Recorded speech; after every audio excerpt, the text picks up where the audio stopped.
What's going on, everybody? This is the simulcast of Purple&SKOL'd Media and Purple&Gold for Days and a little Purple Pocket podcast. We all in the building. What's going on, SK? What's going on, Rap? How y'all doing? Man, what's up, man? It's always good to see Rap tapped in. You as well, Justin. Rap tapped in too, though. But yeah, it's always good talking to the Vikings football, man. Can't complain. Well, we got some news today. We're going to talk some Dalvin Cook situation, as if that's ever going to get resolved. Danielle Hunter doesn't show up. Not all that unexpected. And the Vikings actually signed somebody today. Rap, I'll start with you. A cornerback. We finally got one. Now we're not forced to take one with the 23rd pick that we're not going to have because we're going to trade it up for a quarterback. But regardless, Rap, your thoughts. How's it going, my brother? It's going good, man. As far as the cornerback go, what is it? Jawan Williams. What's his name? Yeah, Jawan Williams. Like, I looked into him, man. I was gonna do a quick video on how I feel about him, but I mean, it's really nothing too much to talk about. You know what I'm saying? Like, he was a second round pick. I mean, he does have size. You feel me? Which I do like about that. And yeah, you're the big corner guy. Yeah, Mr. Big Corner. And somebody made a good point about, him being a second round pick in 2019. Like, he had to go through a bunch of processes for somebody to evaluate him like that. And who better than, Bill Belichick and his crew over there in New England. So obviously there was something there. I heard they traded up, if I'm not mistaken. I think they actually traded up to the 45th pick to get him. They were they did some kind of trade. You can double check that day. Yeah, I'll check it out. I'll got it there, but. I think Andy on Purple for the Win said that or something. It was either him or One Bar. But one of them said that he thinks the Patriots traded up. I didn't look into it too deep. But, I mean, hey, look, we need depth, though. And, I mean, it doesn't hurt anything to bring him in because if he turns into somebody, he had a good last season at Vanderbilt when he played there. So, hey, we'll see what happens. You know what I'm saying? Right. I think that's what it is. This is a depth signing. This isn't a guy that's going to come in and be a starter.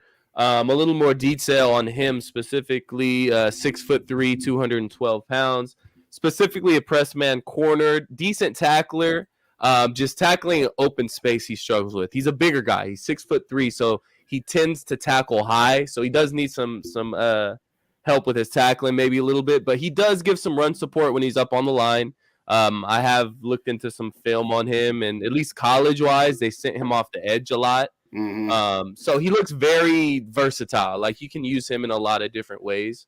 So again, it's a depth piece. It's not a guy that's going to come in and start opposite of Byron Murphy or, be a future starting cornerback of the Vikings. But I think he'll give good quality minutes and he'll be a good rotational piece. No, I agree. I mean, the official is Jawan Williams. Jawan. At least according to Wikipedia. So that it's got to be 100% accurate, right? But I'll say this. He's a piece that fits the mold of Brian Flores, press corner, tall, 6'3.5", 6'4", 210 pounds. Definitely not going to be a slot cornerback. Okay. So, but definitely a guy who will definitely line up on the outside and provide some competition and some depth to Caleb Evans. Again, we don't know what we're going to get from Boop Jr. as of yet. But the biggest thing for me that I like about this move is that you needed to have some more depth in that cornerback room to where, assuming you pick around 23 or that you don't trade up, you didn't want to be pigeonholed and forced into saying, you know what, we got to take a cornerback here because our cornerback room is so small. So I definitely like this move. If for nothing else, it's for veterans minimum. He's 25 years old. Again, it fits the narrative of what Flores wants, and it fits the narrative of what Kwesi Adolfo-Mensah has done by signing younger players. Again, don't have the contract details at this particular point. That's what I was just about to ask you. You have to figure that he missed all of last season with a shoulder injury. So he hasn't played since 2021. Yeah. You figure this is going to be a veteran minimum type situation. And so it's a nice move. It's a nice starting piece. Before we get into the next topic here real quick, time to get some shout outs to everybody. We kind of jumped in right away and started talking. So Mary, thank you as always for joining us. Good to see you. Julian is in the building. Thank you kindly. Skol for life. Appreciate you guys as well. Davey Changes up in the house. Mr. Mock, no, we're not doing any mocks right now, Bob. I want to mock, but I'll mock tonight. We'll mock tonight, Bob. Oh yeah, you're mocking tonight, right? I'm mocking tonight at 6:30 Central Time. Mike Castellino's going to join, as well as my buddy Kyle from the Purple People podcast. So we'll go over the Vikings news as well, as we definitely going to mock. We got Derek in the building as well. Thank you kindly for joining us. If you do not already subscribe to Purple and Gold for Days and Purple&SKOL'd Media, please hit the like buttons on both channels and hit the subscribe buttons. We'll do some more announcing of it later, but as has been stated on many a show, we're going to have a live draft party on night one of the NFL draft. It is going to be a super show across all of the family of channels. We'll get you some more information there later. Let's talk about this Danielle Hunter situation next here, gentlemen, and I'll throw it just right out there here. Danielle Hunter's got 1 year left on his contract. He's only got $5 million in cash coming to him, has a cap hit of $13 million. And frankly, Danielle Hunter is at the point now where he's just like, listen, I've taken team-friendly deal after team-friendly deal. I'm 29. I'm on the back end of my prime. I ain't playing for no $5 million. SK, what are your thoughts? I mean, we saw this coming, right? This isn't any surprise. We knew that he wasn't going to play for $6.5 million this year. Even with him having, I wouldn't say this was maybe his top 2 best seasons, maybe even top 3 best seasons. This was just it was a good season for Danielle Hunter, but he's still got plenty left in the tank, and he wants to get paid. I don't think he's necessarily been in the top 5 of defensive ends paid at any time, right? If I'm not mistaken. No, he hasn't. He has not. We know SK don't want to pay him. We know SK don't want to pay him. No. Right, know that. Hey, the quarterback position's a little bit different than other positions, all right? Pay Justin Jefferson, whatever that man wants. Right, but that's a story for another time. We'll be sitting here arguing all day about that. But no, look, again, it's just we knew this was coming. Danielle Hunter is not going to play on $6.5 million this year. But it's what is the plan? What do you think Kwesi's going to do? I think you keep Danielle. You find a way to keep Danielle, and Za'Darius is tied in to a lot of that as well. Right. Is Za'Darius going to be here next year? Because it's looking like it's going to be one or the other. Either we're going to trade Danielle Hunter and, come up with that cap space and throw it on Za'Darius Smith to get back on board, who seems to be a little bit more of a scheme fit. Now, we don't necessarily know if Brian Flores is going to mix up a bunch of different defenses, but they did say we are going to stay pretty much a 3-4 front and mix it up a little bit. But Za'Darius seems to fit into that mold a little more. But Brian Flores also said he expects Danielle Hunter to be a Minnesota Viking. So who knows what to believe? But it looks like it's between one or the other, Za'Darius Smith or Danielle Hunter. I think you should keep Danielle Hunter and see what you can get for Za'Darius Smith if you can get anything. But again, another tricky situation with a player for the Minnesota Vikings. Yeah, I mean, I love Danielle Hunter, man. I think Danielle Hunter, like you said, still has gas in the tank. And I mean, it's unfortunate how his contract just kept getting pushed down the road. I think that's why we're in this mess that we're in now, I believe, right? I think didn't you say something about that, about how we should have handled this business a couple years ago? But I think the neck injury stalled it out and stuff, and they kind of just kept trying to kick the can down the road. And now we're at the crossroads where it's like, hey, you know what I mean? Gotta make something happen. The man won his money, but we don't really have it right now, I guess. I don't know what's going on, but hey, man, if they can find a way, man, make it happen though, because I feel like he's an asset to this team. So the brief history on it is this: drafted in 2015 in the 3rd round. In 2018, they gave him a $40 million contract extension, which was below market value, but it was a shrewd move by Rick Spielman to say, hey, I don't need to sign this guy yet, but if I wait any longer, he's going to break the bank. Danielle Hunter accepted it because, hey, $40 million is a lot of money. Well, 2020, he was supposed to renegotiate it then. Unfortunately, he had the neck injury. 2021, it was like, well, you're coming off of a season-ending injury, so let's just push this can down the road one more time.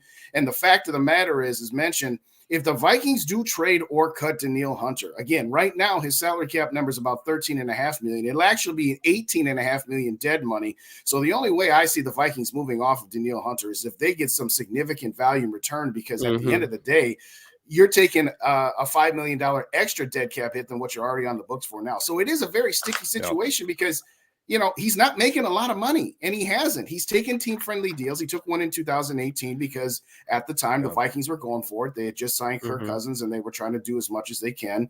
And then, unfortunately, the timing with his injuries has just kind of put him behind the 8 ball, so to speak. So I don't know where this is going. I can see the Vikings trading him on draft night if they can get a decent return for him. I can see them re-signing him, and I'd be happy with either one of those situations. But it's a little tricky with Danielle, to say the least. Here's a question I got too, real quick though. SK, like SK said, is like, I mean, what is he actually worth? Like, what does he actually believe he's worth too? I mean, because he did have a decent season last season, but I mean, does he feel like he's gonna reset the market for defensive ends or something? Because that's not gonna happen. You know what I mean? And it shouldn't happen. Yeah, definitely not happening. I mean, I don't know, man. But go ahead, SK. My fault, man. I just had to throw that out there.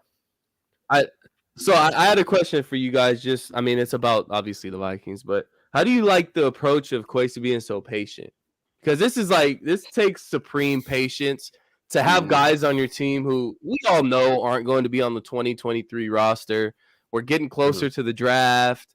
Like, it's interesting to me to see how patient Kwesi is, not only with Dalvin Cook, but I mean, we almost forgot about the whole Zadarius Smith situation and what he posted on his social media and everything. So he's being super patient with moving on from these players, maybe searching for a trade or working something out as far as contractual wise. Like, so how do you guys feel about just the patience from Kwesi in the front office? Well, patience is a virtue, as they say. One of these days I might actually learn it. Which happens first, I learn patience, or the Vikings win a Super Bowl is anybody's guess. But I'll say this, being patient can have its advantages, but you don't want to hold on to something too long, so to speak. You know, if you've got a car that you've had for 7 years and you know, all right, I'm going to try and sell my car, and right now I can get $7,000 for it. I'm going to try and hold out and see if I can get $9,000 for it, right? Well, next thing you know, you've held out too long, and now you can only get $5,000 for that same car. So I understand where you're coming from, SK, is the fact that as content creators and as fans, we just want to see the news and we want to know what's going on now. Bring it in and let us know what's going on. If Kwesi is holding his cards to the vest for this long with Dalvin Cook, Darius Smith, and Danielle Hunter, and he ends up getting a steal of a deal for these guys, we're going to credit him and say, wow, he was really, really patient. If it turns out you just cut Dalvin Cook for absolutely nothing when you could have got a 5th or a 6th round pick in return, then it's going to be you were too patient and held on to. So, I mean, I think by next Thursday, we're going to have the answers to all 3 of those players here, because at that particular point in time, it's going to come to a head. But to your point about being patient, okay, it's a virtue. And if it works out, great. But if you end up losing out on some value that you could have gotten because you were trying to get too much value out of it, it's going to backfire. So we'll see. What do you think, Rap? Yeah, I mean, to be honest with you, y'all know how I feel about Dalvin Cook. Like, I mean, I feel like Dalvin Cook is definitely. I mean, I'd rather keep Dalvin Cook than Danielle Hunter. I'm gonna keep it 100 with you. Ooh. I'm gonna just keep it real, man. I just think Dalvin Cook. I just think Dalvin Cook more valuable. You know what I'm saying? But I mean, look, I mean, he's being patient, and I respect it though, man. I like what Kwesi's doing, man. You know what I mean? Like, he's very like strategic. It seems like so far, being this is year 2, and you know, it takes time too. You know what I mean? Like, it takes time to build the team how you want it and stuff like that. So, and it seems like he's putting everything in play and doing it exactly how he visioned it. You know what I mean? So, I mean, I'm okay with it. I'm okay with him being patient, because it's gonna happen. It's gonna have to happen. Obviously, we're getting to the road, like they said. By next Thursday, something's gonna have to break. You know what I mean? The lever's gonna break here shortly. So we just waiting and seeing what's gonna happen. More Vikings content to make. I can't wait for that. Oh yeah, that's a fact. That's a fact. But I mean, I agree with Davey's a point that he made in there, that Hunter excels in the 4-3 and not the 3-4. And you know, to your point that you made earlier, Rap, about, you know, he just had an okay season last year. Is that because he's declining, or is that because he's playing with the Ed Donashell? I'm going to have Danielle Hunter and Zadarius Smith drop back into coverage way too many times a game. He still had double-digit sacks, didn't he? He still got 10.5, I believe, if I recall. Yeah. I know both of them had double digits. I don't remember the exact numbers. But so that's the quandary. I think I agree with you. The Danielle Hunter still has something left in the tank. Now, is he a player that you're going to fork over market value of 25 to 30 million for as a top end edge rusher? I don't know. I think that's a lot. But at the same time, I also understand Danielle's point where he's just like, you kept promising me that I'm going to get my payday, and it hasn't happened yet. So I don't know. I'd like to keep him, but like I said, if it ends up that he becomes a piece where, let's say you traded him to Buffalo for the 27th pick, as an example, could I live with that? Yeah. I could live with that. If you end up trading if you end up trading Danielle Hunter for a 4th round pick, no. I'll even trade him. I'll possibly trade him for a 2nd round pick too. Honestly, right? I could listen to that. Honestly, I could listen to that. Yeah, I definitely listen to it. I think in the 2nd round, like as far as like a pass rusher, I think there's some players there. If you're gonna just try to replace it in the draft, you know what I mean? Like if you're gonna say, hey, we're trading for a 2nd round pick and we're gonna go pass rusher in the 2nd round, I could see that. You know what I mean? Just being that it'll be less expensive, obviously, because we're gonna draft a guy that's gonna be on a rookie contract and you know what I mean? But throw him out there. And I really like Patrick Jones, bro. I'm gonna keep it real. I think Patrick Jones is a savage, bro. Like for real. Like I think once that boy starts, once he gets a starting opportunity, man, like that boy applies pressure, man. So I'm excited to see him, to be honest with you. Like I am excited too, because I want to see him not be kind of the Brian Robeson where he's always, the 3rd guy, so to speak, on the pass rushing chain. You always had Everson Griffin and Danielle Hunter, and now Danielle Hunter and Zadarius Smith. I want to see what that guy can do. I want to know one way or the other. What's up, Skull Zone? About to shout out to you. Shout out my boy Skull Zone, man. Yeah, Skull Zone. Trying to stir the pot. Trying to stir the damn pot. We're going to answer this question. Yes, we are. Do you guys think KJ Osborne is a quality wide receiver? Quality being the main word. Absolutely. You said, did y'all see my thumbnail last night for my live show? It was quality vibes. And KJ Osborne on it. Yeah, like I do, man. You know what I mean? Like it just depends on your definition of quality. Like to me, he's a wide receiver 3. You know what I mean? And he puts up damn near 700 yards the past 2 seasons and scores touchdowns. I mean, look, he's the 3rd option, man. What do you want from the man? You know what I mean? Like, are you technically the 4th when you put Hawkinson in that? Exactly. So, I didn't even think about it like that. So technically the 4th option. And guess what? The Colts game right there says a lot to me about KJ, man, is that if you give him opportunities, he will shine. You know what I'm saying? Like he just ain't get the opportunities like he should. Well, really we just don't have enough. There's not enough footballs on the field at once, man, to give him when you got a guy like KJ. I mean, you got a guy like Justin Jefferson and TJ Hawkinson. I mean, that's just our team is built around those two guys when it comes to throwing the ball. It just is what it is, man. So, but absolutely quality wide receiver. Now, I feel like we're going to give him more opportunities to prove himself this year, and I think he deserves the right to do so.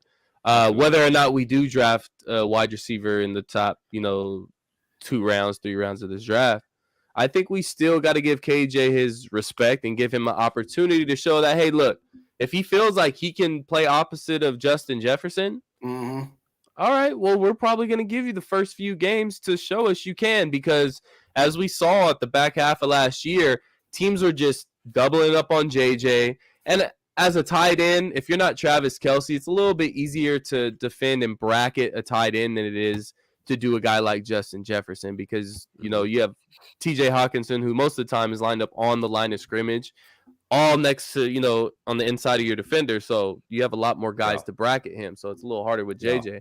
So give him his opportunity. Give KJ his opportunity. Still draft a receiver, because we're going to need one regardless. With how this NFL is nowadays and the offense that we run, we need another wide receiver, and we need a deep threat wide receiver. KJ's not necessarily that guy. So, look, quality, absolutely great wide receiver. I'm not going to go there and say great. Is he a is he a wide receiver 2 to Justin Jefferson? It's still in the air. It's still in the air. Because I'm gonna tell you one thing I do respect about KJ. For the ones who don't know, man, if y'all go and follow him on Instagram and stuff like this, man, listen, KJ Osborne is one of the hardest working. He reminds me of Stephon Diggs. Because Stephon Diggs is another one, man, when he was on our team. Like all summer, all off season, one thing you can bet on is that they are working, bro. Like they do not, all that partying and all that, bro, that shit's out the door with those fellas, man. Like KJ's one of those. KJ's in Minnesota right now. Like he was in Florida for a couple weeks right after the season, but he came right back to mini, dog, and started getting right to it. Yeah, like it's a contract year for him too. That so too. He's got a lot to prove this year. Absolutely. The thing about KJ, he's a worker, man. Yeah, the thing about KJ for me is, and I've said this in multiple forms, it's asking a player to excel at a role that they are capable of excelling at versus asking him to do too much. I think KJ Osborne is a high-end number 3 wide receiver that that in a pinch could be a solid number 2, but when you start to rely on him from the get-go, from the word jump, to be your number 2 wide receiver, are you putting him in a position where that's just not what his role is? I don't know. For example, when we talked about Duke Shelley was a great number 4 cornerback. But if we were to bring Duke Shelley back and pay him market value and expect Duke Shelley to be your number 2 cornerback, now you're putting him in a position where he might not be able to be as successful in that type of role.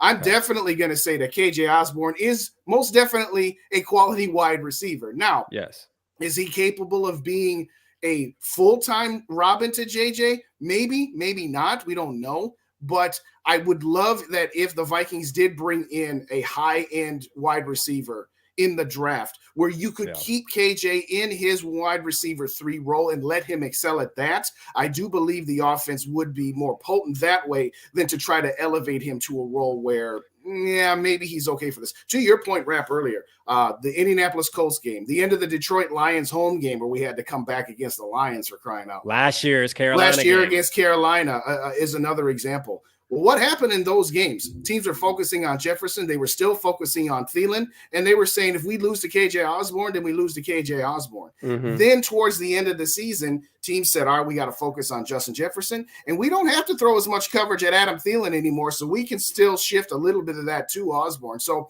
again, what's up, Mike? Good to see you here. Thanks for coming, brother. See you later tonight. I like KJ Osborne in the role as a wide receiver 3, I guess is the short way to say it. Me too. If it's a perfect world. Yes. Yeah, I think his skill set, as far as like the type of wide receiver 2 we need, I just think that there has to be a different skill set than what KJ can offer. And that's going to be speed over the top. You know what I mean? Opening the top of the defense. That's the only thing. Like if he was fast, bro, like his hands and everything, I have no gripe about. It's just him being able to get separation and really open the top of the defense. And I think that's what we need for JJ to be able to run, all these slants and crossers, because that's where JJ excels, bro. Take the safety out the play. The safety out the play. We need a wide receiver that can take the safety out the play. And that's why players like Tank Dell and Jalen Hyatt are looking really good to me. Well, here's the thing that me and you, Rap, don't personally like as far as what we need. Not only do we need a deep threat, we need a guy that's a 50-50 ball type guy. That's a big, strong receiver that you can just toss it up to. And a guy that we're not a fan of, Quentin Johnson out of TCU, fits that mold. So if he's there at 23, not that it would be my choice to pick him there. I wouldn't be surprised if the Vikings take a guy like Quentin Johnson there because we need a guy that's a 50-50 ball guy. When we're inside the 5-yard line, those little tricky, like screen passes or, motioning JJ out and somehow freeing him up, those are great. But eventually they get caught on to. Defenses start to scheme that way. Sometimes you just need to go to the meat and potatoes football and say, it's my guy versus your guy. I'm throwing it up, and I trust my guy to come down with it. We need that type of guy on this team. Yeah. I'm not saying Justin Jefferson can't do it. I'm about to say, because Justin Jefferson is that guy, but he's more deadly if you use him in other ways. Yeah, he's more of an agile guy than anything. We want a big, strong, powerful. I'm gonna go up and get it. My thing with Quentin Johnston, SK though, man, is his speed, bro. Like he just seems slow as hell. Like he is one of the bigger receivers in this draft class, because this draft class, man, these wide receivers they're all small. Like all of them are small, man. Most of these receivers are only like 5'10", 6 foot. Like he's the only one that I think is 6'2", maybe. I think he's like 6'3". Yeah. So I mean, a lot of these receivers are fun. Now, there's a couple other ones that are in later rounds, like the guy from Princeton. I think is like 6'5". Don't roll out my boy Tristan. bro. Yeah. What? Who is it? Tristan Jackson. Yeah. Still on the roster, baby. Jackson. Don't roll out my boy Thomas Hennigan. Don't roll out my boy Thomas Hennigan. Don't rule out cut. Didn't Hennigan get cut? Don't rule out Jalen Naylor either. You know. Oh, is he still on? Is he still on the roster? Is Thomas Hennigan still on the roster? No, I don't think so. I don't think so. Damn, man. He was gonna give me an interview too, man. I feel bad, but hey, Jalen Naylor though, man, I'm big on Jalen Naylor, and again, I'm gonna say it again with Kwesi, like we don't know his plan. He might believe, and even in his presser, he stated and made it clear what I've been saying all along is he believes in his draft picks, man. Yeah, and he does.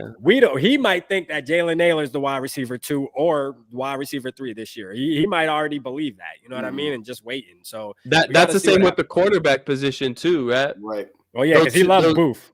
He loves Booth and he loves Evans, and yeah, I think he's gonna give those guys an opportunity to start. Absolutely, and it's not. I mean, it's not out of the realm. It's not a bad decision. The only problem with Booth is his injury history. Yeah. Yes. Now he was a little rocky coming in when he did play, but that's expected from a rookie. He didn't have the opportunity to really get his feet wet. So I think Kwesi's going to come into the season and this coaching staff say, look, we're going to give this guy an opportunity because we need to see what he's really about. We spent a second-round pick on this guy. We knew he was injury prone, but let's hope he stays healthy and he can show us what he can actually do on the field. So this is almost a make or break season for Andrew Booth, because if he gets injured again and he has it's over with. It's almost over with. Yeah, you'll probably be on the roster for one more year, but after that, it's probably a wrap with the Minnesota Vikings. So he'll probably get picked up somewhere else just because somebody will have like the hope in him, kind of like how Kwesi's doing with these players that we're picking up now. You know what I mean? My thing is this: what Kwesi? Why? I mean, I like what you're doing, but why are you signing players that have been injured for a whole year though? Like this guy that we just signed, like Davenport, this guy. I think we're going to the bargain bin, man. He's going to the Billy Moneyball thing a lot. Injured for a year. It's like absolutely. Man. Absolutely. He love a damn injury, boy. I swear to God. And that's why I said like with Hendon Hooker, that's why I'm like, yo, the Hendon Hooker thing, I don't want, because like, why are you gonna draft a guy that's injured, man? Like, come on, man. Don't do that, bro. I don't care, man. There's other players to draft, man. That part of San Francisco definitely rubbed off on Kwesi. Yes, it's the whole injury part. But no, like it's very interesting. One thing I can say about this team, though, with all those contracts being signed and us kind of digging in, quote unquote, the bargain bin or the refurbished toys bin, these guys are going to be motivated. Yeah. Almost all of them are in contract years, including KJ, Andrew Booth, who hasn't had the opportunity to prove himself, Caleb Evans, who's been getting into it with fans on Twitter and everything. He's got something to prove. So there's a lot of guys that are going to be motivated on this team. So if we can stay healthy, we're going to have a really good team, really good team, and motivated team. But staying healthy is a big question mark. And don't forget, we can't forget about Lewis Cine, man, our first round draft pick. Like, we got to see what our first round draft pick gonna do. Another guy. If he's good, what they say, he will make up for a lot of the deficiencies you have on the outside. That dude's a missile. If he plays like he played, but see, my thing is with the injury he got, I just know that mentally, man, just as a human, it's not going to allow him to play. Yeah, it's going to be in his head. He used to play. It's going to be a while. It's going to be in his head, man, because that's a bad injury, bro. You know. So a couple things to that point. And by the way, Kwesi's going to give him every opportunity, not only because he was a pick of his, but he was the pick that he traded back 20 spots for and didn't get enough value in return. Like, Kwesi needs seen to be borderline Hall of Famer for him to justify the trade that he made to get him. And that's not Lewis Cine's fault, but definitely going to be that he's going to be given every opportunity. Here, real quick, I'm going to hit the shout list here real quick. AJ, you've had your comment up there, but want to shout your name up there. We got GG Sports Podcast in the as well. We had Arian's up here to go get Addison. Has had a few more up there. And, of course, my guy Mike. Possibility. I like Addison. Mike says, let's trade up for CJ. Josh Downs. Mike's saying, hey, he thinks that C.J. Stroud's going to be the quarterback that doesn't go in the top 2. Would you guys have any issue with picking him? C.J. Stroud's going number 1 or 2. He's going number 1 or 2. Would you take him at 3? He's not going to be there. Yeah. They a report just came out from a legitimate source that he's going to go to the Panthers at number 1. Now, it could be smokescreen, but I think it's kind of solidified. I think CJ Stroud and Bryce Young canceled all his other meetings too, so he only met with the Panthers and the Texans. So he's definitely they know they're going number 1 and 2. All right, they're going number 1 and 2. Well, there has been reports with the Texans leaning towards going Will Anderson possibly. So I mean, again, it could be all smoke and everything. That would be stupid, bro. Like, it would be absolutely stupid. I agree. That would be stupid if they did that. They need a quarterback. I mean, Davis Mills. I mean, come on, man. Like, don't get me wrong. He did what he was supposed to do as a I guess like a 5th round draft pick or whatever he was, but still though, you know what I mean? Like, come on, man, Davis Mills. You don't be overthinking it. Okay, do not overthink. Yeah, don't overthink what you got. Michael thinks that CJ Stroud is gonna slide down. Absolutely not. Like, I seriously don't think so. Like, where are you getting that from? Because CJ Stroud is absolutely going number 1, and they already got the video out where Josh McCown kind of already leaked it and forgot that the camera was rolling on him. Somebody was recording him. And he already said, man, hey, when you get to Charlotte, we'll go play basketball and shit. Like, he already knows the boy coming to Charlotte, man. Yeah, I think he's going 1 or 2. I don't think CJ Stroud slides. Look, I'm on the boat of if Anthony Richardson slides, I think you gotta go get him, man. I say you trade up and go get him. I don't even care if he slides. I'm saying go get him. Well, no, he'd have to slide for us to go trade up and get him. For who? Anthony Richardson. I feel like this. If he makes it past 5, that's far enough.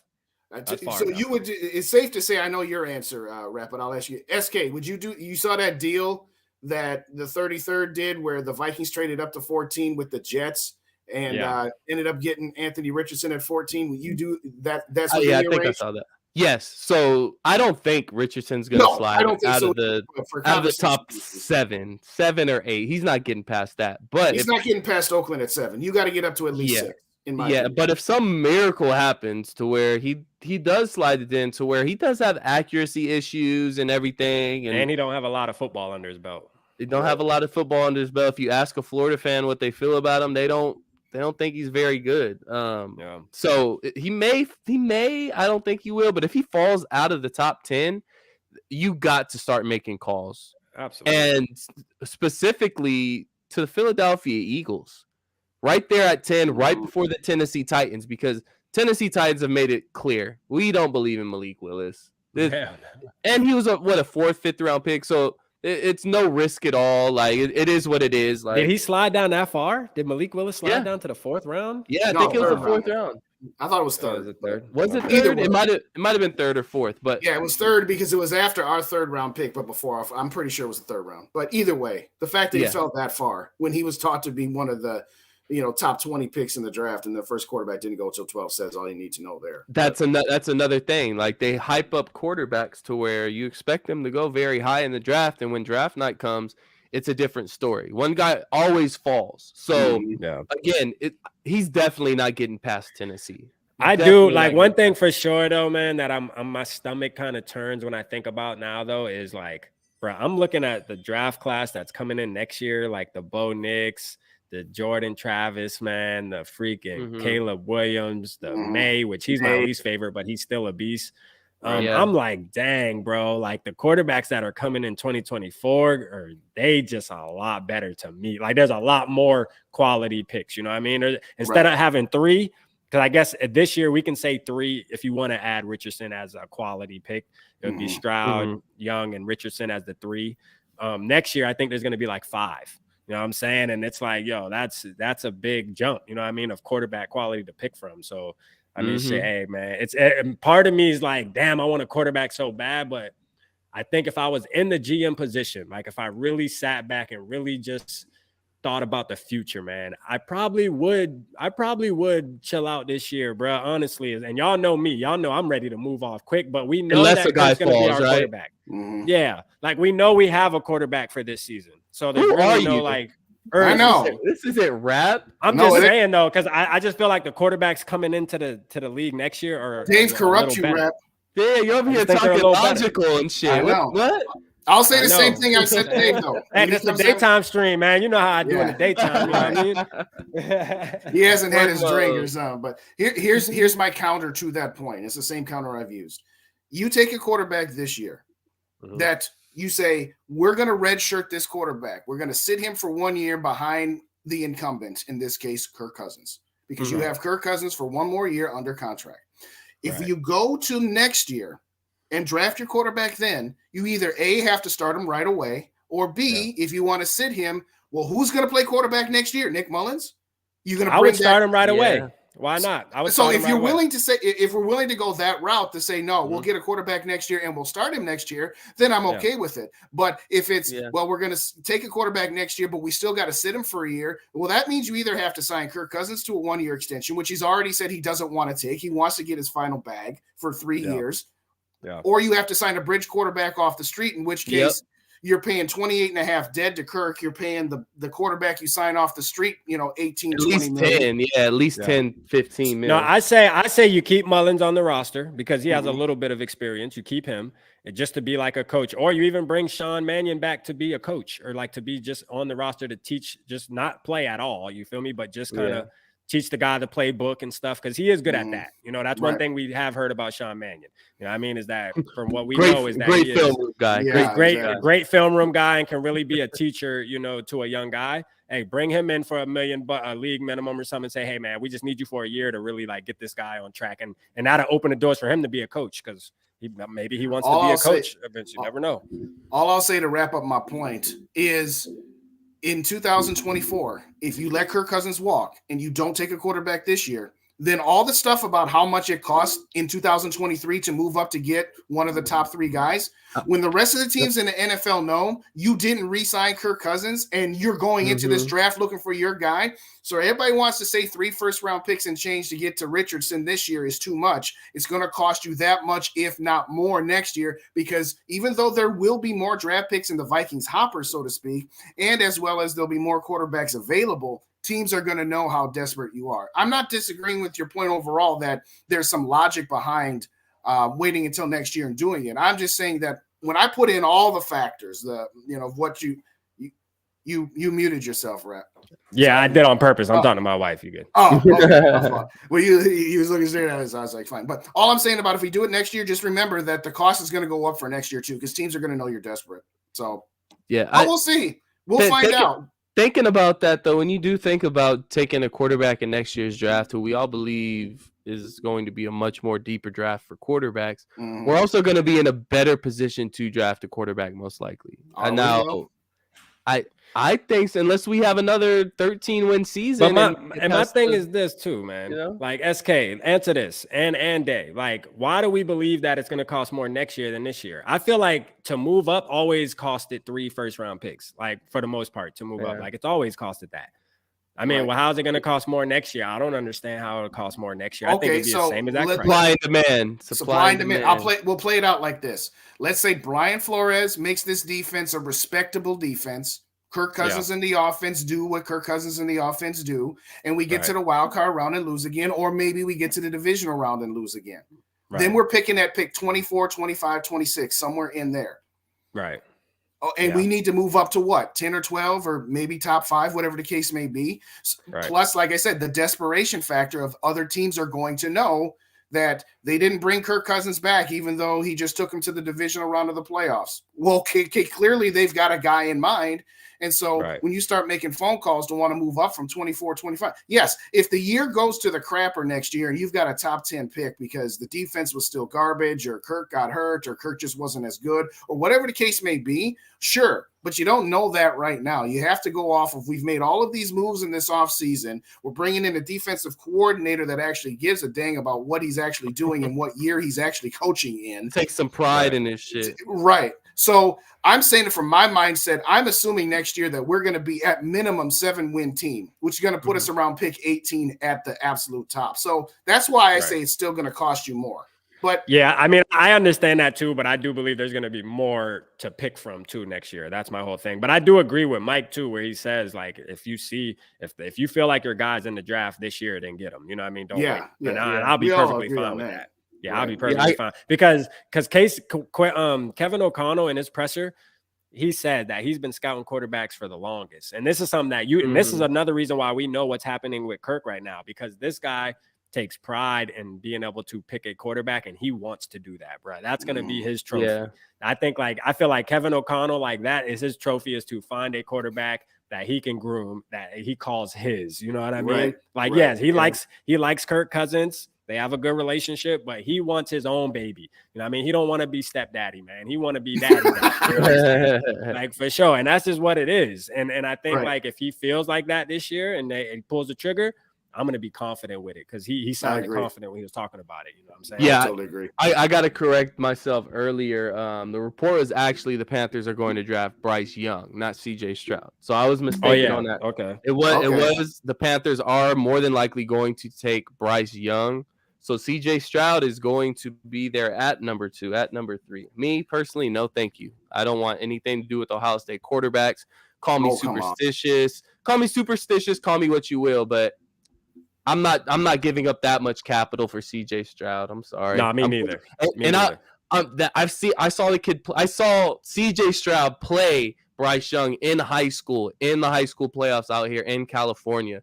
I literally lived 5 minutes away from the high school that CJ Stroud went to. No, thank you.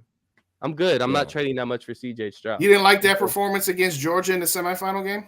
Yeah, I also saw the performance against my Michigan Wolverines too. Did they win or lose? We whooped their ass. Okay, I'm just saying. So you're totally out on him. Totally out.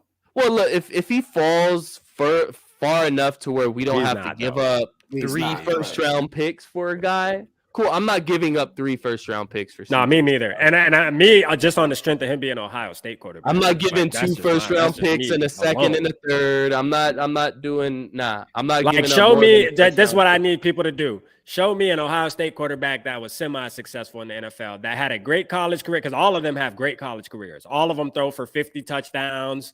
They throw for 5,000 yards. But show me one that did something in NFL, and then I'll bite it. But until then, somebody has to break the curse. They're banking on Justin Fields. They're banking on Justin Fields. And somebody has to break the curse eventually. But, hey, I'm not taking that chance. I don't give a damn. I'm not. You brought it up on your stream last night, Rap, about Justin Fields. I still think Justin Fields has got something. I think that going to Chicago was the absolute one of the worst places he could have gone. I'm not out here to say that, quarterback this or that going to a certain place is the only thing that made them not succeed. It matters. But all right, what would he do if he was here in Minnesota with Justin Jefferson and Kevin O'Connell? What would Kirk Cousins or any other quarterback that had success last year do in that mess that was Chicago? So that's, when people want to talk about how, Kirk had a better year than, say, Russell Wilson. Okay, you put Kirk Cousins on Denver with that disaster of a coaching staff. He doesn't have the great year either. I'm not saying that Justin Fields is on his way to being a Hall of Famer, but I still think there's something there. And I still am holding out that, if he gets into a better situation, that he might got something for him. And Mike said, name another Texas Tech, not name a Holmes that hit. Just name me another Texas Tech quarterback that's been drafted. In the first round. Just name me another one. Name me another Marshall wide receiver besides Randy Moss. Yeah, because I can name you a couple Ohio State quarterbacks. Rest in peace to Haskins, which I'm gonna, rest in peace to him. But this guy threw for like 55 touchdowns his damn junior year when he came into the league. Like, this dude threw for like almost damn near 6,000 yards. Like, people thought he was gonna be, you know what I'm saying? Like, the truth, and it just didn't plan out. And part of that can be like what they say. He went to Washington, and a lot of times the scheme, and then just not having the weapons, not having the coaches, it happens. You know what I mean? But like, my thing is this, man. Ohio State quarterbacks, they always have such good wide receivers to where they don't have to make pro reads, man. Like, their wide receivers are that good. Like, they always the level of wide receivers that go to Ohio State are just so good to where they don't have to make these pro type of reads. And when they get in the NFL, you can't just look at one wide receiver anymore. You know what I mean? You got to actually make some damn football reads. And it never works out for him. Not to say that CJ Stroud might break I hope he does. You know what I mean? But I'm with SK. I'm not trading 3 first-round picks for it. I'm not taking that chance. And look, the Ohio State thing isn't the main thing. This isn't me being biased because I'm Michigan. Yes, I was about to say, I'm sitting here with 2 Michigan guys on both sides of me. I'm not gonna use the bias or anything. It's just as far as overall, just I'm not giving 3 first-round, 2 first-round picks to trade up that high for a guy that I'm not that big on. Like, I would take Anthony Richardson before I take CJ Stroud, if I'm being completely honest, just because I feel like the upside is much higher with Anthony Richardson than it is with CJ Stroud. That part I agree with. I said this on my last one that I just cut up. I think Anthony Richardson of all the quarterbacks has the highest upside. Mm-hmm. I honestly do. Absolutely. I think CJ Stroud is probably the most pro ready to like start right now, closely followed by Young. Yeah. But I think Young's the most pro ready. Yeah, I think Young's the most pro. He's just small. He's just small. That's his issue. That's the thing. But no, if I'm not saying that if we had the number one pick that I would take Anthony Richardson, but what I'm saying is that yes, my dream is that we just trade up with Arizona and that Stroud and Young go 1-2. And that we just take Richardson. Yeah. And we just take Richardson and be done with it. If we traded up, remember when we did that mock draft where we traded up all the way to 3, and then they took Richardson at 2, and we took we're Young. We're like, man, we're about to get Richardson. All of a sudden, goddamn, the Texans took Richardson. I'm like, yo, seriously, man. What I'm saying is if we traded up to 3, I would take any one of those 3 guys. My preference is Richardson, but I would still take any one of those 3 guys. I would. Yeah. I mean, I like Richardson, man. I've always liked Richardson. Because his athletic ability alone, man, and he can play quarterback. Like, yeah, he has to work on some things, but they all do. You know what I mean? Like, they all do. So, you know what I mean? Nobody's going to come in this thing perfect. And I think we have the right coach. You know what I mean? That's the other key that I've been trying to preach. Everybody's saying to me, if this guy busts that? I'm like, maybe I'm a little over the top with my faith in Kevin O'Connell, and maybe that's because we just suffered through 8 years of Mike Zimmer, who doesn't know how to treat a quarterback with respect outside of Teddy Bridgewater. But look what he brought out of Kirk. And there's no guarantee, but I'm also saying that part of the reason why you hired Kevin O'Connell in the first place was to find and develop the quarterback in the post-Kirk Cousins era. So Nano said Texans are open to trade in number 2. Texans, really?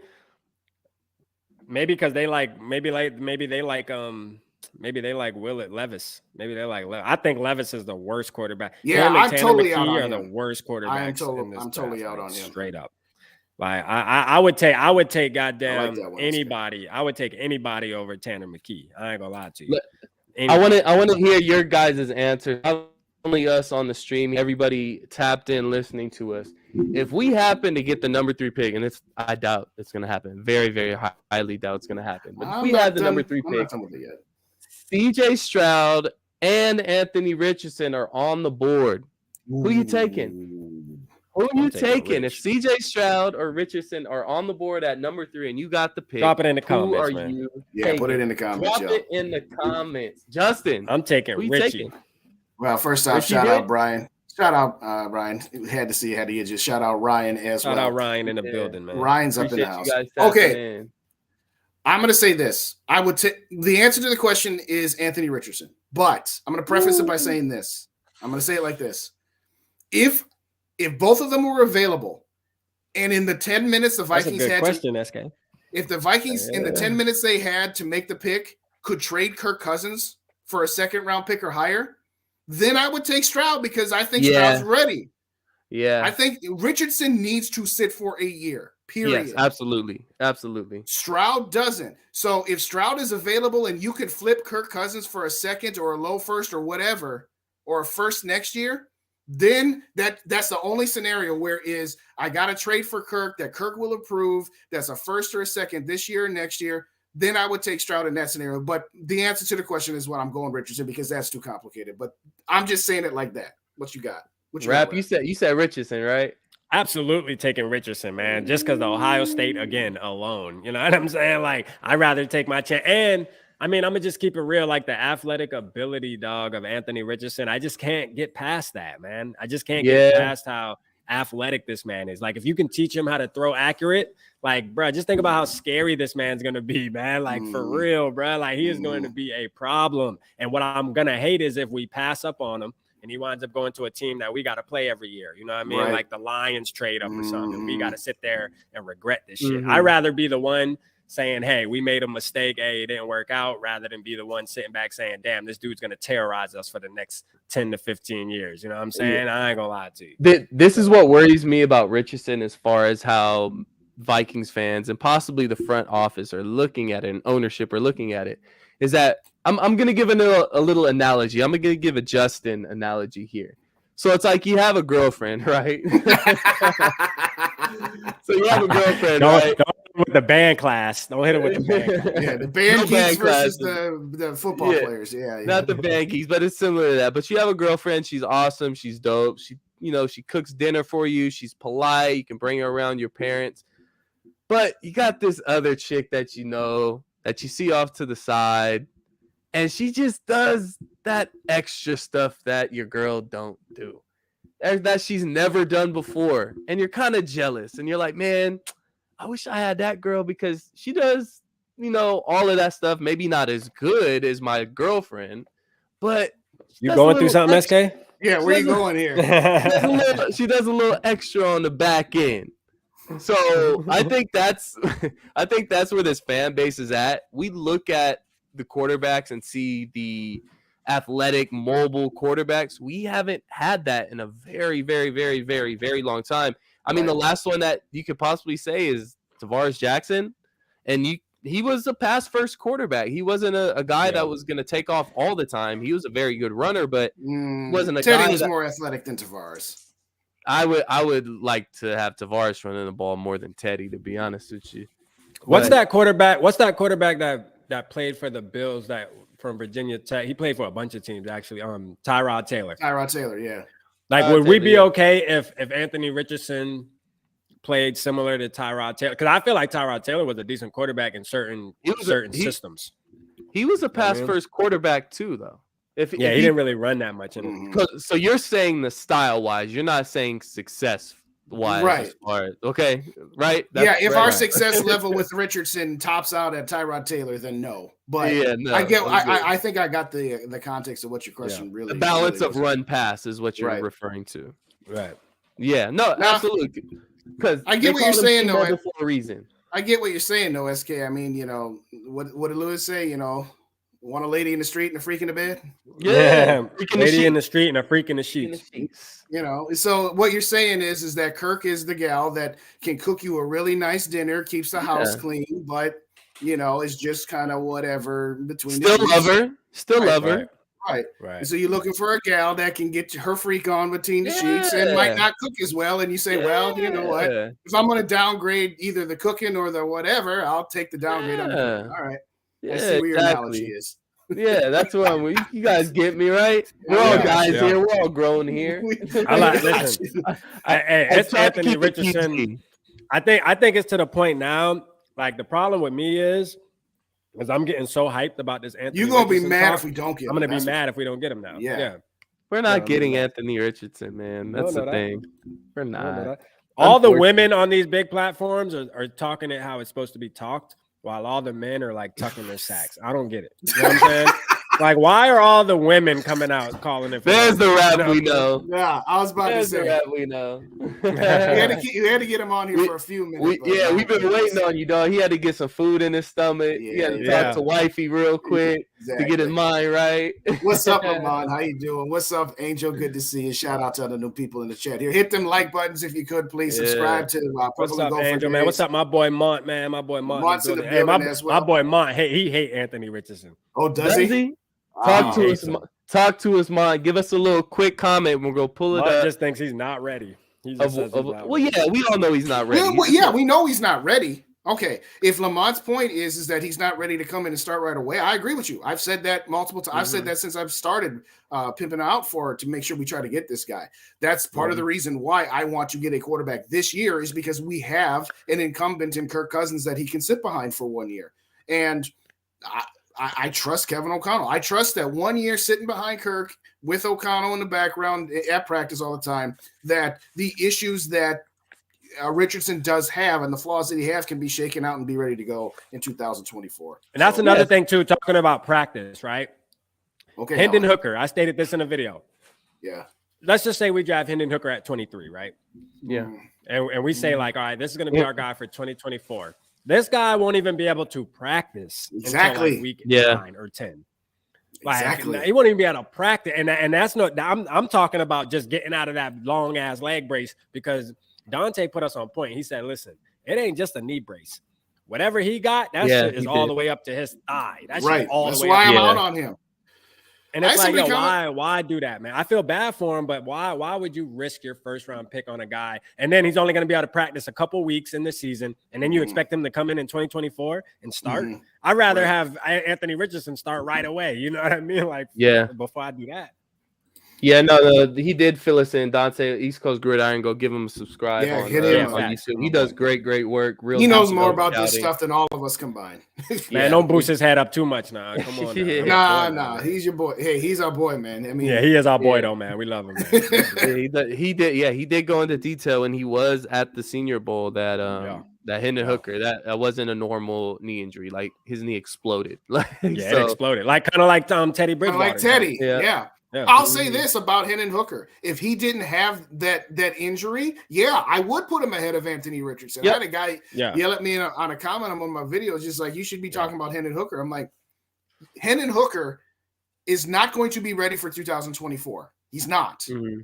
Unless, he does the Adrian Peterson miracle comeback, that sort of thing. We've seen Teddy Bridgewater. Now, maybe Teddy's injury was a little bit worse than Hendon's. I don't know. I'm not a doctor. But the point I'm saying is that I am not confident that he would be ready for 2024 because he's not going to be able to absorb all of the learning experiences behind Cousins and from Kevin O'Connell that we've been talking about with Anthony Richardson. That's why, to me, if I could get Hendon Hooker at the back end of the second round, sure. But that still doesn't solve the problem. You'd still either have to extend Kirk or you'd have to get a bridge quarterback. He's not going to be ready for 2024, I don't think. Yeah, Kwesi's not putting his eggs in the basket of Hendon Hooker.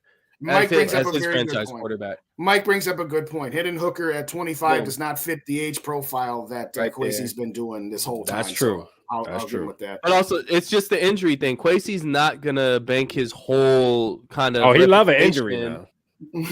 Well, look, quarterback. That's a good point. Quarterback position is a different beast. I think he's looking at that in a different way. True. I mean, we never know. He could think that is as motivation. That's one of Kwesi's questions in the interview. Have you been injured? How long you been injured? Been injured longer than a year? You might guy. Right. Did you cry when it happened? How did it feel? Did it explode? Did your knee explode? Did it explode? Right. Explode? Okay, yeah. That's what I gotta put Lamont's answer up here because we did ask him for his opinion on Anthony Richardson. Bryce Young and Stroud are the only QBs I'm willing to trade up for. Richardson has a Cam Newton ceiling athletically, not accurate. Decision making is questionable. And then he says Hooker, hell no. So all viable points. All viable points. Yeah. But that's the thing. That's the thing. I don't think Richardson will fall to 10. But if he does, that's the reason why. That's specifically the reason why. Well, like I've said, I'm willing to trade up to 3 to get him. So if he fell to 10 and we got him at 10 for less than what it would have cost to get to 3, I'm happy. The problem is we're giving compensation to the Eagles, and that's what I wouldn't like. My thing is this: if we don't get Richardson, then I want DTR, man. That was in there. Bob put that in there. Bob put that in there, and Davey Change echoed him. So. Do you think DTR would be – see, here's my thing with DTR. I like DTR. Let's say that Kirk Cousins had 3 years left on his contract instead of 1. Then I'm okay taking DTR in the 4th or the 5th where he can sit for 2 years. No. But my point is that now that we're at the point where he's only got 1 year left on his contract. DTR still going to start next year. DTR still going to start next year. Well, do you think DTR would be ready the way we're talking or this. We get DTR. If Kevin O'Connell sees them in practice and feels like, hey, and we watch him in preseason, we feel like, hey, you know what? This guy actually might be somebody, like might be a decent, could be a top 12 quarterback in the next 2 years. You know what I'm saying? Then, hey, I'm okay with that. But the good thing about getting DTR is if he doesn't work out, we can still trade our picks and get our guy next year. You know what I mean? Because next year you're going to have to go in. Like, if you don't go all in this year, next year, we can almost guarantee as Vikings fans that we're going all in next year. You know what I'm saying? So, Mike said no more UCLA players. I'm good. Man said, hey, Kendricks was decent. What do you mean? Yeah, Kendricks and Barr were decent. What's wrong with Kendricks? But here's the thing, though. We're going to eliminate every college in the country if we keep going down the road of not this school, not that school. All Michigan players. All Michigan players. And to be real, like, name me an Alabama quarterback. Like, I'm gonna keep it real, bro. A lot of these quarterbacks come from schools like UCLA. It be these ducked out schools that produce these good quarterbacks or these decent quarterbacks for the most part. A lot of times, man, these good quarterbacks, they don't come from these super huge, like the Alabama, like the real big powerhouses. You know what I mean? You get them every once in a while for sure, but. Right. You know what I'm saying? Like, I mean, at the end of the day, man, a lot of times it be these smaller schools, these guys that have that chip on their shoulder that come from these smaller schools that turn into being top 10 quarterbacks. You know what I mean? Like, look at the top 10 quarterbacks right now in the NFL and look at what schools they all came from. I mean, you got your Joe Burrow, LSU. You know what I mean? You got your Trevor Lawrence if you want to throw him in there from Clemson. But other than that, I mean, what you got? You know what I mean? Yeah. No, that's true. Very true. Jalen Hurts, Alabama. Which one do you credit? Do you credit Oklahoma? Or you credit Alabama? I think Oklahoma is what got him into the NFL, though. Oklahoma. I mean, Joe Burrow was at Ohio State. Good point. Yeah, he was. I mean, my overarching point to me is... He said Rosen was from UCLA. Well, that's... So is Troy Aikman. That is true. So is Troy Aikman. To me, I look at it as you're not going to have a Peyton Manning or an Andrew Luck that's like, okay, this guy's going number one overall. Yeah. Everybody's got flaws. So to me, what school they came from, yes. For me, it's like you can't penalize Ohio State quarterbacks because they played with a lot of talent at wide receiver around him. Yes, you have to keep it in mind to say, how well is this going to translate when he has to do more than one or two reads? I get that. But I think sometimes we have a tendency to be like, we're going to downgrade. Well, then you're downgrading pretty much everybody. Quick to Lamont's question here. What do you guys think about the cornerback? We addressed it earlier. He's a depth piece. He's a guy that was injured all last year, but he fits Brian Flores' system where he's 6'3", 6'4", 210 pounds. He'll definitely be an outside corner. He'll definitely not be a slot, and he'll be right there to provide some depth. That's what makes me lean towards Julius Brents as a guy that they're locking in on in the draft in the later round. He fits that same size and everything. Yeah, because they like. I mean, Flores is known to like long, lanky corner. He likes strong that. Guys, he likes big, strong cornerbacks, and rightfully so, because I mean these receivers they're getting bigger and stronger too. Like, so you got to keep up with the times, and that's why, to switch it real quick, we're gonna switch to another position. That's why I feel like with defensive tackle position, right? It's like the defensive tackle position is switching over to speed kills, just like all the other positions. Still got to stop the run, though. You got to stop the run, but speed kills. If you can get to the backfield and blow up the play, even if you just chip a guy in the backfield, if the big guy that eats all the hamburgers in front of you, he's slow, but he's big, he can't. If I'm real quick and I can get past right when the ball hikes, I'm just already off the ball and get past you. I mean, I'm going to kill you all game and I'm going to blow up plays all game. And I think that's what is what's transitioning now in the NFL, and a lot of guys look at these sizes like, well, he's kind of too small to be a DT. That's not true, bro. It's leaning towards that now. Like, these not guys anymore. Are slimming up and getting stronger. They're just stronger, cutting down that fat and getting speed over power. It just is what it is. I mean, you still need your big beef eaters in there too, for like third down and stuff, QB sneaks, stopping, stuff like that. But I mean, hey, speed kills, man, and mostly all sports except for damn near baseball. You know what I'm saying? Like, speed kills. Yeah. It just is what it is. I know it's a different position. You're talking about defensive tackle, but y'all remember the Hall of Fame left tackle from the Baltimore Ravens and Jonathan Ogden, right? Yep. Remember how dominating that dude was? And then he went up against Dwight Freeney, and he looked like he was playing like he was a high school player, because Dwight Freeney, despite how strong and big Jonathan Ogden was, that spin move and that speed, Jonathan Ogden could not handle that guy. So again, I get what you're talking about, though, Rep. We're talking about tackles, but that's the evolution, because you used to only think about that as your speed edge rusher guys, and it's now starting to move in. You need a guy like Lawrence from the Giants who's got both speed and size, But exactly. And that get a Holmes or something. But that's why you got to look for a guy like Kalijah Kancey to the Minnesota Vikings. Now I think Mozzie Smith is more of a fit because he is a bigger guy and he can be athletic. He's not necessarily a guy that's just going to sit there and take up all the blocks. He can get after it. But Kancey is kind of one of those guys that you describe. He's smaller, but he's extremely athletic, gets to the quarterback, gets after it. But scouts aren't sure if that's going to translate to the NFL, because you can get away with a whole lot more with being small in college than you can in the NFL. Because the NFL will say, look, they are going to attack you. And say, look, we got a 280-pound guy sitting there at defensive tackle. Run right at him. Just run right at him all game. And teams will do that. they'll pick on you. So Kancey is one of those guys who I like a lot, but will it translate though? Is the That's big the thing. key. That's the key to it. But I mean, it looks to me like if you look at the evidence, it looks like it's translating a little bit with the guys like Hargrave. And I don't know how big Payne is.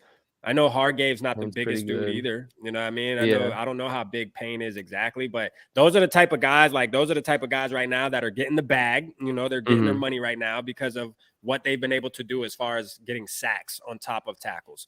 On top of stopping the run, they're also getting 10 sacks a season. You know what I mean? And that's a big thing from your defensive tackle. Because if you blow up the middle of the play, man, I mean, it causes havoc, bro. We know this as Vikings fans, like because when we're playing against a good defensive tackle, we're done, bro. Yeah. Like it kills us. Like starts in the trenches. In the trenches. And I think it's just such a bad combination. It's a combination of having guys like Garrett Bradbury and quarterbacks like Kirk Cousins, who, let's call it for what he is. He would have been a perfect quarterback in the mid-90s. Like when Troy Aikman played, could you imagine Kirk Cousins playing the role of Troy Aikman? Like top 3. Oh my gosh. But yeah, it'd be ridiculous. That's the one area that for the last 5 years, the Vikings, and it's driven me crazy that they haven't addressed this more. It's like, okay, if you're going to invest in Kirk Cousins and you know his weakness is pressure up the middle, yet we've stuck around with these small guards and small centers. It drives me absolutely crazy. I'm telling you. It is. It's crazy. Shout out K Fizzle. Did y'all hear about Danielle Hunter not attending practice yet? Yeah. Thanks for joining us, K Fizzle. Hit the like buttons and the subscribes on the channels if you could, please, as well as everybody else joining us here. But yeah, we addressed that a little bit earlier, that it's kind of a quandary with Danielle Hunter that we all like him. There's part of us that would all like to see him come back, but at the same time, he's taken so many team-friendly deals that he's 29 and he's saying, hey, I've taken enough team-friendly deals. I need to get my bag here. So it's a very delicate balancing act. All three of us have said that we'd love to see Danielle Hunter back for the right price, or that if he has to be traded, that we're just going to have to live with that here. How do you say this one? Mubsy? Is that how you say it? Mubsy. Yeah, Mubsy. Listen, Mubsy, both Rap and I, about a month and a half ago, both said trade Dalvin Cook to the Miami Dolphins for Xavier Howard. Give me. That's the only way. That's the only way. We would do that deal in a minute. Probably not going to happen. But hey, what's up? What's up, Dylan? Good to see you.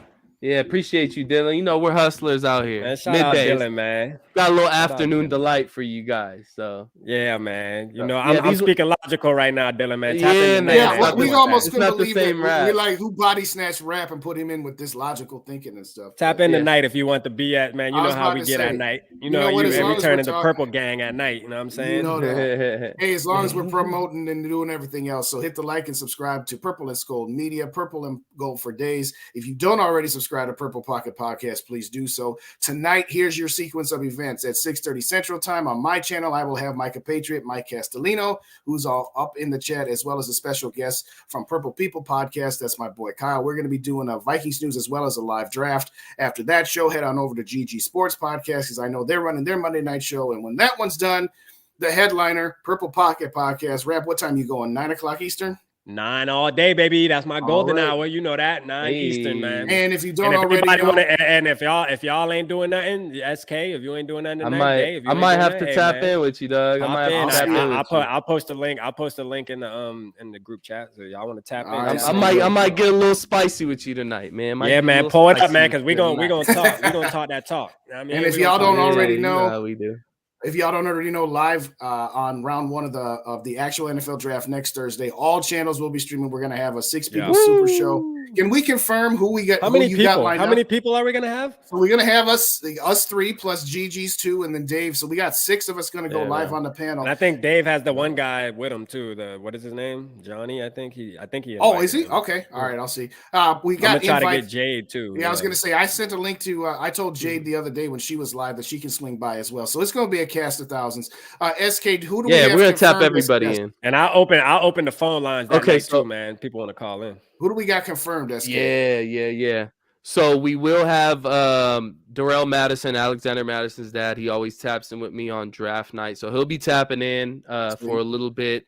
I am working on a couple former players. I don't want to say their name yet because I haven't. I almost said it yesterday. I was like, wait, I don't know yet. So. Yeah, so I should be getting at least one of their confirmations today. So we're gonna have some fun, man. We're gonna have some special guests, some guys you can tap in with and actually ask questions about that were drafted by the Minnesota Vikings that were involved with, obviously Darrell Madison, his son being drafted by the Minnesota Vikings just a few years ago. So, and re-signed too. So we'll tap in on that too and talk Vikings football. So it's going to be fun, man. It's going to be really fun. Make sure for Draft Mania on Purple and Skull Media, on Purple and Gold for days, on GG Sports or GG Skull podcast now. It's not Sportscast, it's Skull podcast. My bad, boys. My bad. Purple Pocket podcast, Minnesota Sports Talk, and like you guys said, Jade and a couple other people are going to be tapped in as well. So make sure you guys are all subscribed to our YouTube pages. And I think we're going to do some giveaways too throughout the night of the draft as well. So whoever's following all the pages will be in the drawing for some giveaways too. So make sure you go and hit that subscribe button for all of our pages. And we're gonna have some fun, man. We're gonna pour up, talk our shit, do our thing. So, and Rap's gonna lose his mind like I will when we trade up to get Anthony Richardson, or Rap's gonna lose his mind like I am if we get all the way to 23 and then trade out the first round and we trade back. That's what's gonna happen. That's if we trade back, I'm gonna be shitting. Oh, if we trade back, I'm gonna be shitting. We could trade back one spot to 24, and Rap will be like, "Why do we do all that?" I mean, anyway, it's gonna be a lot of fun. It's gonna be fun, though, man. Definitely gonna be fun. It's gonna be a lot of fun. Yeah, so tap in for that, guys. Draft Mania is going down. It's going down. You want to wrap it up though? Lamont, what are you talking about? Did Aaron sign back with the Green Bay Packers today? What you talking about, Lamont? I ain't seen nothing. What are you talking about? Put it in the chat here real quick while we get this wrapped up here. I don't got any news on Aaron Rodgers. I think he's just putting it out there. All right, cool. So, well, with that all being said, tapping in, man.